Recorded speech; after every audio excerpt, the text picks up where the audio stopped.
Hey, this is Arthur. So a couple of days ago, I went to North Korea. I got some real North Korean money.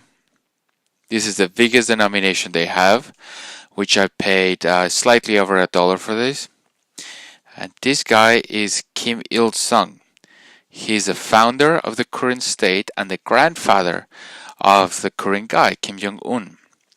Now he is the current president of North Korea. He's totally dead, but he's still the president because it's a necrocracy.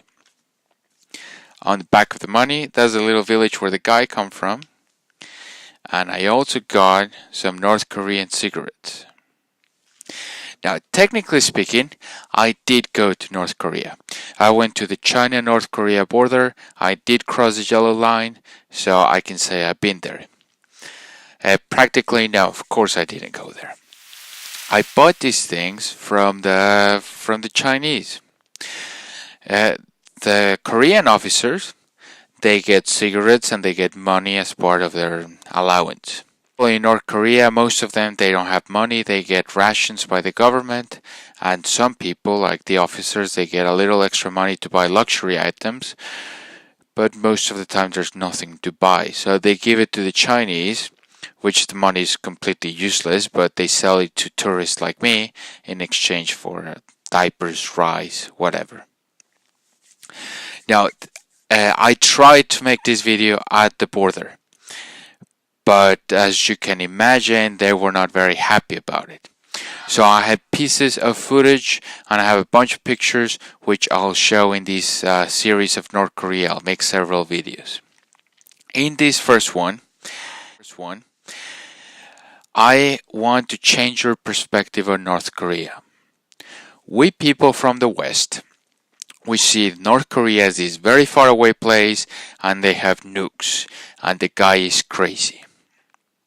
North Korea is a lot more than that. The problem is far deeper than that. So in order to understand this, I think the best parallel is the US Civil War. Okay. The US Civil War was more than 100 years ago, from 1981 to 1985. And the Civil War still affects society and politics today. You can see the scars everywhere. You have a huge spectrum, right? You have the KKK in this very far spectrum who are a product of the Civil War. And you have a bunch of different people all along the spectrum. You have people that say the South was the victim there, and they have a very strong voice when the political climate pushes the right buttons. The same thing happens in the Far East. North Korea is right in the middle of three of the biggest military powers, Russia, China, and Japan. They have more than 100 years of really bad history and a lot of people who can get pushed in the wrong way at any moment. So right now you can see Russia, China, North Korea. This is Vladivostok. Vladivostok is the most important Russian city in the Far East. Now, you probably don't know this, but the United States Army invaded Russia. They invaded Vladivostok and a whole other places. You don't remember this, but they do. So at any moment, any Russian politician can rile up the people, tell them, remember that time when the Americans invaded us. The Russians have a much better excuse to pass immigration laws, trade wars, and any other kind of legislation against the Americans than the Americans have against the Russians, right? And this is just one example. Everybody in this area has very good reason to hate each other and the Americans and everybody else. And the reasons go to 100 years ago, just like the American Civil War. 10 years after, so 1892 to 1895, That is the first Sino-Japanese war. That means China versus Japan. And it was fought in Korea. Now, Korea used to be part of China. It was a vassal state. The Koreans hate the Chinese because they want to be their own people. They also resent the Russians because throughout history, the Russians have had many opportunities to help the Koreans finally be independent. The Russians have had many opportunities to stop all the atrocities that happen in Korea, and they just look the other way. So now we move to the Chinese. The Chinese, to this day, they don't call North Korea North Korea. They call them Chaoxin. And they use this name both for the country, for the North Korean country, for the North Korean people, and the South Korean people. Because this name is an ethnic name. It's the ethnicity they give to the Korean people. Because many people in China believe that Korea is still part of China, is still part of the empire. Now we move to the Japanese. The war between China and Japan over Korea, it surprised the entire world. It was shocking. Japan won. Everybody thought it was impossible, but Japan won. And a few years later, there was a war between Japan and Russia, and Japan won. And then the world was really worried. But we'll cover that some other time. For the time being, Japan takes over Korea for 50 years. It doesn't end until 1945, the end of World War II. For these 50 years, the Japanese built a lot of infrastructure. They were very active in Korea. The Chinese were pretty hands-off. It was a vassal state. They could do whatever they wanted. The Koreans still resented them. Of course, it was not perfect, but it was much better than with the Japanese. Because although they built, for example, a lot of railway lines, the Japanese railway company built bridges, trains, railways that are still used to this day. Actually, the only bridge that connects China and North Korea today was built by Japan in 1911. So Korea got really developed under the Japanese, but that is only because the Japanese were planning on using Korea as a staging ground to begin World War II. And they were absolutely brutal on the people. The Korean men were conscripted into the army. Korean women were forced as sex workers to serve the Japanese army, and the entire population was treated as second-class citizens in their own country. And now we move into World War II, where things just keep getting worse. Now remember that bridge? The only bridge that connects China and North Korea was built by the Japanese railway company. The Japanese in 1932, they dress their soldiers as Chinese soldiers, they cross the border, they blow up their own railway, and they blame the Chinese. And the beginning of World War II is 1932, long before the Nazis invade in 1939.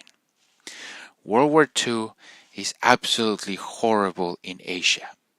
And the worst part is that nobody knows and nobody cares. I'll make a whole video series on the war on East Asia. But for the time being, here's the summary. It begins 1932. The Japanese and their allies, because it's not just Japanese, they had a bunch of allies, smaller states, vassal states, and Koreans. A lot of Koreans fought in Japanese uniforms. So Japan fights for almost 15 years. And they lose 5 million men, more than 5 million men. This is military casualties. Okay, let's understand this number. It's 5 million military casualties just on East Asia. That does not include all the people they lost fighting the Americans. That does not include any civilian that died during air raids and nuclear bombs and disease, whatever else. This is just military casualties in East Asia. That is more people than America has lost in every single war ever put together. In Europe, numbers are conflicting depending on the sources, but they all agree that the Nazis lost around 5 million people in all the fronts. Now, that's just the Japanese. The Chinese lost 10 million fighting men and more than 10 million civilians. That's almost as many as the Soviets did during World War II. And there are countless horrible crimes, far worse than the Holocaust in Europe. Maybe not in numbers, but certainly in cruelty. And nobody knows. Now, here's something to put the things in perspective. Russia fought Japan at the beginning of the war and at the end of the war. At the end of the war in 1945, the Soviets fought 1 million Japanese soldiers on North China. That is more soldiers than the Americans ever saw throughout the entire war. Now, why is all of this a problem?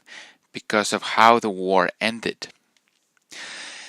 Japan never surrendered. You know that picture on the USS Missouri with General MacArthur and the Japanese? Now, who else is missing in that picture? It's a US ship with Japanese officials on one side and the American officials on the other. There is one Russian guy in that picture. And where is everybody else? The Americans have a peace treaty with Japan, but that's it. MacArthur becomes the puppeteer of Japan, and MacArthur orders all Japanese soldiers to surrender and go back to the home islands. You can say they were lost in translation, but they never did that. They left their weapons and they went back, but they never used the word surrendered. They have never officially surrendered. Technically speaking, World War II never ended. The Russian and the Japanese, they restored diplomatic relationships in 1956, but they haven't signed a peace treaty. In Europe, the Nazis fall and all the world powers are in Germany. All the world powers are at the peace table. You have the Nuremberg trials. That never happens in Asia. The Koreans, China, there's 2 Chinas by this time. They've been fighting for more than 15 years and they never saw a resolution. They never saw an end. They never got a place at the peace table. And everything just keeps getting worse after World War II.